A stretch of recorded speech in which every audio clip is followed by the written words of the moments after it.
आपण आता परिंची येथील पोलिंग बूथवर आहोत आणि खरं तर ही निवडणूक ज्यांच्या नावाभोवती सुरुवातीपासून फिरत राहिलेली आहे ते आदरणीय पुरंदर तालुक्याचे कार्यसम्राट आणि पुरंदर तालुक्याचं भवितव्य आदरणीय विजय बापू शिवतारे आपल्या गावातील या पोलिंग बूथवर आलेले आहेत। आपण त्यांना विचारूया की बापू, सकाळपासून तुम्ही फिरतात, मतदानाची प्रक्रिया कशी सुरू आहे आणि काय परिस्थिती आहे?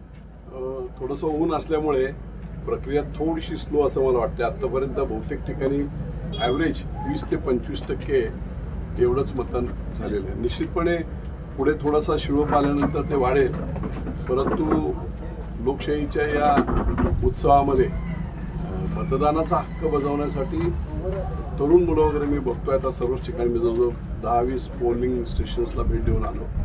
चांगल्या प्रकारचा उत्साह आहे सर्व स्तरातील सर्व मंडळी, आणि मला खात्री आहे की ज्या पद्धतीने प्रचार प्रसार आणि आमची मनोगतं झाली आहेत, मग ते अजितदादा असेल, मी असेल, मुख्यमंत्री असतील, उपमुख्यमंत्री असतील, की विकासासाठी आणि सुनेत्राताईंना दिलेलं प्रत्येक मत म्हणजे मोदींना मत। केंद्र सरकार आणि राज्य सरकार हातात हात घालून कामं केली तर राज्याला हजारो कोटीचा निधी मिळू शकतो, मोठे प्रकल्प होऊ शकतो, आणि मला वाटते लोकांना ते भावलेलं आहे सगळी आव्हानं। निश्चितपणे चांगल्या प्रकारचं मतदान होऊन सुनेत्राताई जिंकून येतील असं मला वाटतं। बापू, सुरुवातीपासून भावनिक का विकास या भोवती निवडणूक सुरुवातीला सुरू झाली आणि खरं तर तुम्ही ज्यावेळेस भूमिका घेतली की पुरंदर तालुक्यामध्ये विकासासाठी आपल्याला मतदान करायचं आहे आणि तो पुरंदर तालुक्यातले वेगवेगळे प्रश्न घेऊन लोकांच्या समोर गेलात, तर आपल्याला त्या प्रश्नाबरोबर घेऊन मतदान होतंय का किंवा काय परिस्थिती काय आहे तालुक्यामध्ये? लोकांना विश्वास आहे पालखी तळावर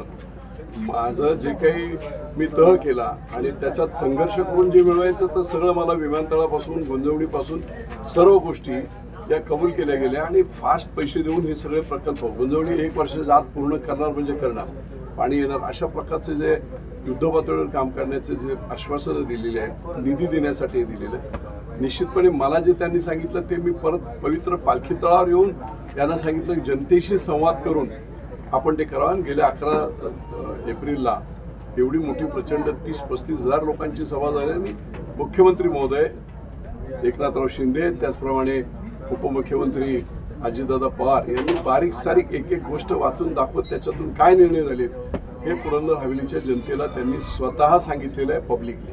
त्यामुळे निश्चितपणे एक चांगल्या प्रकारचं त्याच्यातून मार्ग निघत संपूर्ण विधानसभा मतदारसंघाला आणि नवीन पिढीला त्याचा फायदा होणार। साधारण बापू, मतदानाची काय परिस्थिती राहील पुरंदरमध्ये किंवा इतर तुम्ही फिरताय की जो आपला पुरंदरचा विधानसभा मतदारसंघ आहे त्यामध्ये काय परिस्थिती राहील? माझ्या मते 70% तरी मतदान व्हायला काय हरकत नाही, पण एक हीट हा इतका मोठा एक क्रायटेरिया आहे। 40-42 काल तर एका पिंपरी चिंचवडमध्ये होतो 44 डिग्री एवढं टेम्परेचर होतं, त्यावेळेस थोडासा तो हे आहे, पण तरी लोक मला वाटते 4 नंतर बरेच लोक निघतील आणि 70% तरी कमीत कमी मतदान होऊन जाईल। बापू, सुरुवातीपासून असं म्हणतं की आपण ज्यावेळेस तुम्ही निवडणूक प्रक्रियेमध्ये सहभागी झालात त्यावेळेस पुरंदर तालुक्यामध्ये मोठ्या प्रमाणावर सुनेत्राताईंना मतदान होईल, तर साधारण हा आकडा कितीपर्यंत जाईल काय वाटतं आपल्याला? किती टक्के मतदान? काय प्रेडिक्ट करू शकत नाही, पण लीड होईल एवढं नक्की।